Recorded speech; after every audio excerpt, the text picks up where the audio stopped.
my town team story of South Freo. Hashtag shitty COVID and the shitty pad. And I just want to show that the town teams and community projects can really start from small roots and grow into something larger. So it was during COVID, we didn't really have we lost that whole physical connection thing. And we were trying to find some way of how we could help and support each other. So I saw an opportunity on this kind of vacant pad on private property. It obviously hadn't been used for anything. It was falling apart. There wasn't a whole lot of love to it. But I had some ideas in my mind that how it could, with no money, how I could start to make an impact on a place. So what I did was I got some chalk and I made a Scrabble board. And I invited people to come out and play using social distancing. So you can see on each side, there's X's where people can stand, and they're 1.5 meters to 2 meters away from each other. And there are no rules that were put to this game. I just said, who wants to come out and play? And straight away, people came down and they started playing Scrabble with me. And it was really fun. People started playing checkers on the board as well and using it for other things. But it was this really great catalyst to show people that you didn't need a whole lot of money, and we didn't need to go to a really expensive playground to create human connection.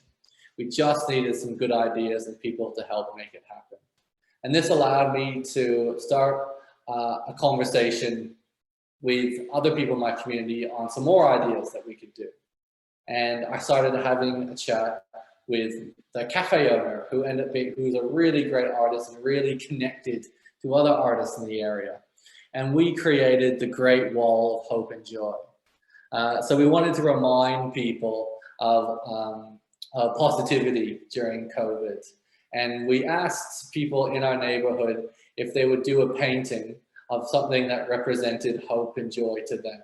And it was really interesting just to see how completely different each piece of art is. But it all it all represents hope and joy. And we created this public art gallery out on our shitty pad. And people went down and they had a look at it. People really connected with it. People started creating their own posters of hope and joy.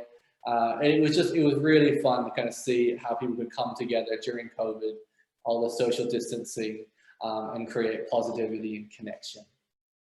So that was kind of the start of the South Freo Corner Pocket through the Great Wall of Hope and Joy.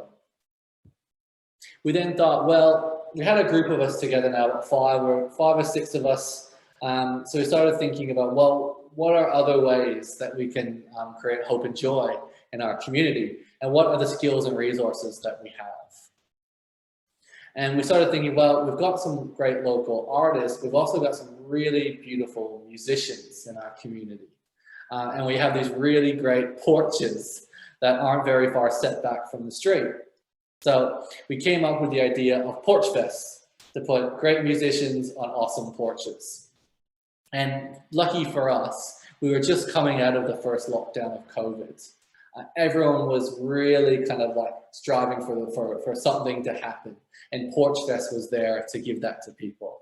So we had 14 bands play on 4 porches of a residential street over a 3-hour period. And it was heaps of fun. People brought down chairs and couches. People were gifting food and drink. And it was a really great idea. It cost us nothing to do. We put cones on either end of the street. And we just had a really, really fun afternoon. And then when the event was over, everyone was really respectful. They picked up their rubbish, and we had a mariachi band that serenaded us to the local Mexican joint, and we had an after party there. Neighbors were really happy with it. Artists had a great time. Businesses benefited from it. So it was all in all a really great success. And then over the next 2 to 3 years, we were able to create a larger budget, and now we can actually pay musicians like a full wage for performing at Porch Fest, and we're getting more people wanting to get involved, and the event is growing on this kind of really lovely kind of medium-sized organic scale. and become a really fun event for the community that everyone looks forward to. I even had my neighbor come up to me and say, Dave, I've been painting my porch the last 2 weeks because I want to have bands play on my porch this year. And that's just like the ultimate, that people are doing their porches up now because of Porch Fest. And then it helped us as a community spark more ideas for more things that we want to do. We now have the confidence and the capability to put on activities and events and programs in South Freo. So we created the first ever Corner Pocket Beer Storm, talking about who we are, what we want to do, and why. And in a really informal and casual way, we had some pizza, we had some baked goods, we had some beer, and we had some really, really great ideas.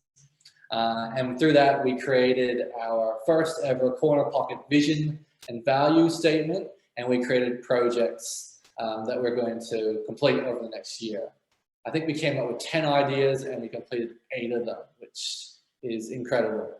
Everyone kind of really had fun along the way doing it, and we got more people involved. So these are just examples of some of the things that we've done. So we went back to the shitty pad and we put on some retro style markets, which then grew too big for the markets and we had to use a different space.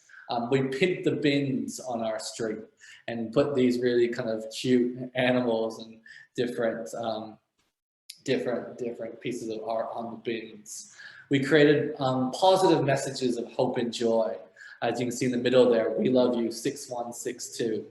We put on soup jams. So we created ticketed events in cafes after dark for musicians to play, and we provided soup.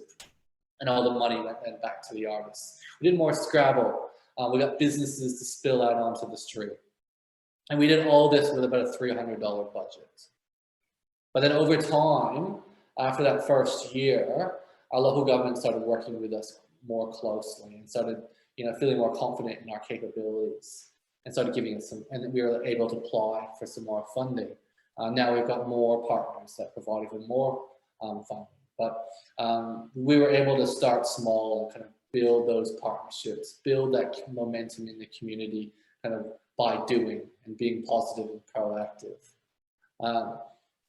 So kind of what we learned from this process, I've stolen this from the Town Team Movement Diagram and our resource hub, is that 50% has been for us about those temporary and permanent changes that we've seen in the place, but 50% is also about the changing and attitudes and mindsets of people in the community and partners that have gotten on board to support the South Freo Pocket.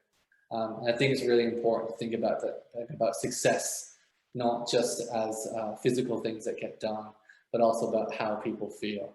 And that's why we love this quote about placemaking being both an ethos and a hands-on approach to improving places, and why it's so important to do things with your community.